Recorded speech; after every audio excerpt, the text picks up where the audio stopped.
اس وقت جب کوئی آتا تھا ادھر، کوئی افسر آتا تھا، یہ کہتے تھے کہ بڑے صاحب آ گئے ہیں، بڑے صاحب آ گئے ہیں، اور سب سائلنٹ ہو جاتے تھے. جب وہ آتا تھا سب سائلنٹ تھا. اب ٹھیک ہے لگے رہو، کرتے جاؤ، لگے رہو. یہ بات. میں اب آپ کے سامنے یہ جو جاوید علی نے بات رکھی، یہ ہر طرح ہم کنفرم کر سکتے ہیں. قرآن کے اوپر ہاتھ رکھنے کے لیے میرے سامنے تیار تھے. یہ عثمان ڈار کو پھنسانے کے لیے، اس کو کرپشن کیسز میں لانے کے لیے، یہ ساری چیز، یہ جو اس سے 164 کا بیان دلوایا گیا، اور پھر بیوی بچوں کو ساتھ والے کمرے میں لا کے ان کو کہا کہ اس کو ننگا کریں گے. یہ سیدھی بات بتائے. بیوی کو کہا کہ اس کو ننگا کر کے اس کی تصویریں بنائیں گے اور پھر فیس بک پہ چلائیں گے. میں آج اپنی بڑے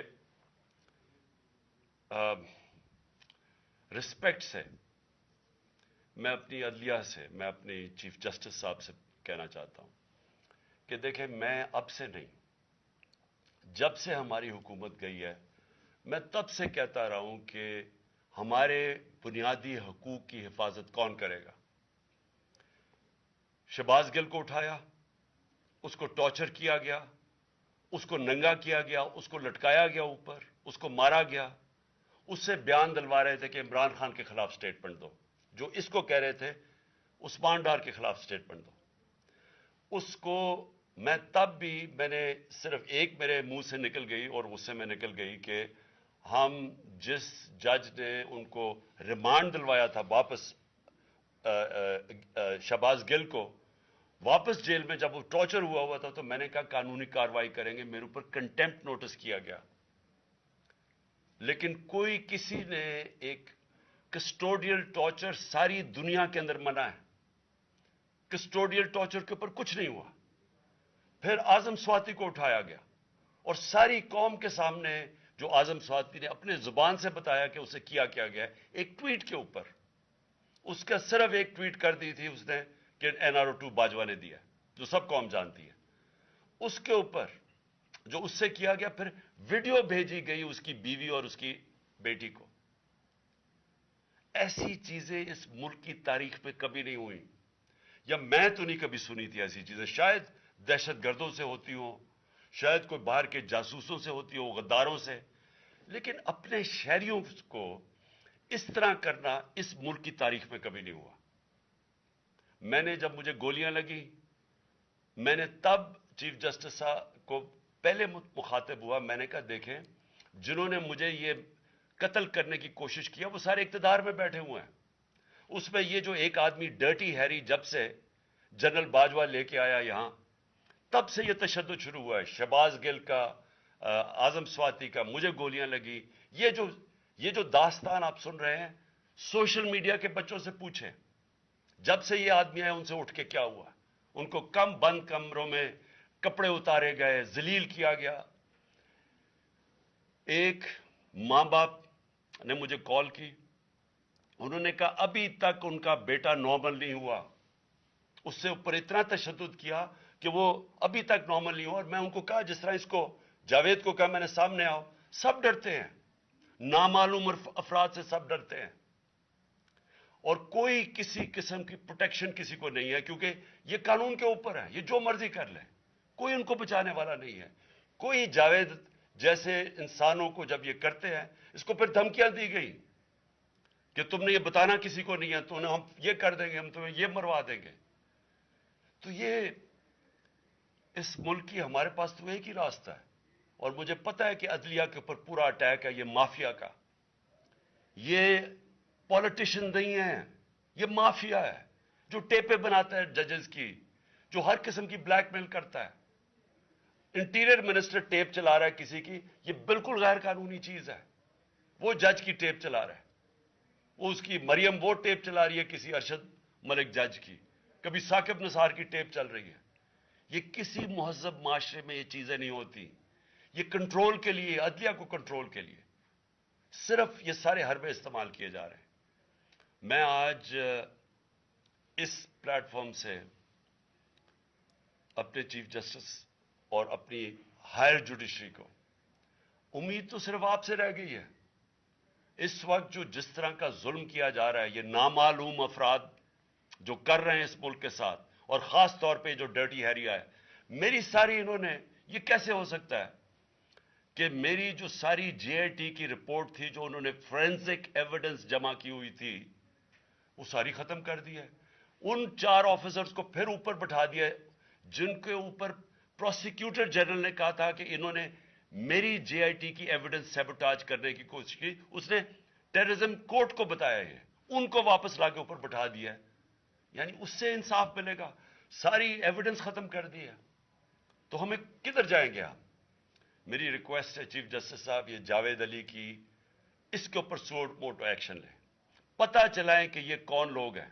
اور اوپر سے اس نے نامعلوم افراد نے، اس نے سنا کہتے ہوئے کہ پولیس کے اوپر سارا الزام لگانا، پولیس کو پنچنگ بیگ بنانا، اور کچھ نہ کہنا، نہیں تو ہم تمہیں یہ کر دیں گے، مار دیں گے. دیکھیں جی، وقت آ گیا ہے. میں اپنی جوڈیشری سے یہ کہنا چاہتا ہوں کہ یہ جو بھی آپ کا سب سے بڑی جوڈیشری کی سب سے بڑی ذمہ داری ہمارے بنیادی حقوق کی حفاظت کرنا ہے. یہاں جس طرح یہ رجیم چینج کے بعد جس طرح بنیادی حقوق ختم کیے گئے ہیں، لوگوں کو لاوارث چھوڑ دیا ہے، سمجھ نہیں ہے لوگ جائیں کدھر انصاف کے لیے. ہم نے ایک پرامن احتجاج جیل بھرو تحریک شروع کی. جو لوگوں کو اٹھا کے لے کے جا رہے ہیں، ان کو کپڑے نہیں دے رہے ہیں، ان کو دور دور لے گئے ہیں، کسی کو اٹک ڈرانے دھمکانے سے خوف پھیلا رہے ہیں. ایک طرف ایک پرامن احتجاج تاکہ ملک میں نقصان نہ پہنچے. اب ہماری قوم آگے مشکل میں ہے، مہنگائی میں ڈوب گئی. کبھی پاکستان کی تاریخ میں 41% مہنگائی انفلیشن نہیں ہوئی. چھوڑ کے گئے تھے 12% تھی، آج 41% ہے. ہم اس کے احتجاج کریں کہ چور اوپر بٹھا دیے، این آر او مل گیا ہے، پکڑ کے یہ حالات ہوتا ہے، سب کو ڈرانا دھمکانا، جرنلسٹ کو، صحافیوں کو، ٹی وی چینلز کو. تو میں صرف چیف جسٹس صاحب اور آپ اپنے سپریم کورٹ سے آج خاص درخواست کرتا ہوں کہ یہ جاوید علی کی کہانی سنیں، پوچھیں کون ذمہ دار ہے. کہیں تو لائن ڈرا کریں کہ اب ان کو خوف تو ہو کہ کوئی کھڑا ہے ان کے لیے، عوام کے لیے، عوام کے ساتھ کھڑا ہے. کوئی تو ایکشن لیں تاکہ عوام کو کوئی حوصلہ ہو کہ ہماری عدلیہ ہمیں بچائے گی. کون بچائے گا جاوید؟ سوچیں کہ بیوی بچوں کو ساتھ والے کمرے میں جا کے کہتے ہیں اب اس کو ننگا کر کے ہم اس کی تصویریں بنائیں گے. یہ کون سے معاشرے میں ہوتا ہے؟ یہ کوئی غدار ہے؟ کوئی ایک چوکی دار کی کلاس 4 کی نوکری کر رہا ہے، اس سے اٹھا کے یہ کیا کہ جی اس کے خلاف ایویڈنس دے، کہ وہ دیکھیں جی کتنا آپ نے اس کے لیے کتنی، پتہ نہیں کدھر سے اس نے کلاس 4 کے چوکی دار نے پتہ نہیں کیسے پیسے بنا کے دینے تھے اس کو. لیکن کوئی ایویڈنس مل جائے تاکہ کسی طرح تحریک انصاف کا جو سیالکوٹ کا ہمارا ڈسٹرکٹ کا پریزیڈنٹ ہے، اس کو کسی طرح گندا کیا جائے اور اس کو کسی طرح نااہل کیا جائے، کسی طرح اینٹی کرپشن میں آ جائے. اور یہ ہے پنجاب کی جو انہوں نے کیئر ٹیکر گورنمنٹ، یہ جو ایک بددیانت دار ایک میں اس کا نام مجھے سمجھ نہیں آتا کہ ایسا گھٹیا چیف الیکشن کمیشن اس ملک کی تاریخ میں نہیں آیا، کہ شرم نہیں آئی کہ نیوٹرل کیئر ٹیکر یہ حرکتیں کرتا ہے. یہ نیوٹرل کیئر ٹیکر کے نیچے ہو رہا ہے.